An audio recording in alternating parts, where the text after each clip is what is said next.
వైద్య మహాసంఘం తెలంగాణ రాష్ట్ర ఆధ్వర్యంలో యాదగిరిగుట్ట అఖిల భారతీయ పద్మశాలి సత్రం వైద్య తదితరులలో భాగంగా దౌలతాబాద్ మండల కేంద్రానికి చెందిన పారంపర్య వైద్య కమ్మరి శ్రీనివాస్ చారి పాల్గొనడం జరిగింది। ఈ సందర్భంగా ఆయన మాట్లాడుతూ ఆయుర్వేదం తరతరాల నుండి మహారుషుల పరంపరంగా కొనసాగుతుందని, ఎన్నో దీర్ఘకాలిక రోగాలకు చెట్ల మూలికల ద్వారా ఉత్తమ ఫలితాలను సాధించవచ్చని అన్నారు। ఈ కార్యక్రమంలో పారంపర మహాసంఘం అధ్యక్షులు దొంతో యాత్రి మహర్షి, అదేవిధంగా విజయవాడ శైవ క్షేత్ర పీఠాధిపతి శివస్వామి, కరోనా ఆనందయ్య మరియు అడవి వైద్యులు జమాల్ ఖాన్, వివిధ రాష్ట్రాల పారంపరక వైద్యులు పాల్గొన్నారు। భారతదేశం అనేక రకమైనటువంటి సమస్యలతో బాధపడుతున్నది। తరతరాల నుండి వచ్చినటువంటి వైద్యం ఆయుర్వేద వైద్యం।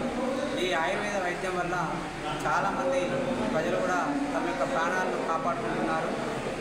ప్రైవేట్ హాస్పిటళ్ళ చుట్టూ చాలామంది ప్రజలు తిరుగుతూ కూడా వాళ్ళ యొక్క డబ్బులు కాకుండా కూడా అనారోగ్యం పాల్పడడం అనేది జరుగుతుంది।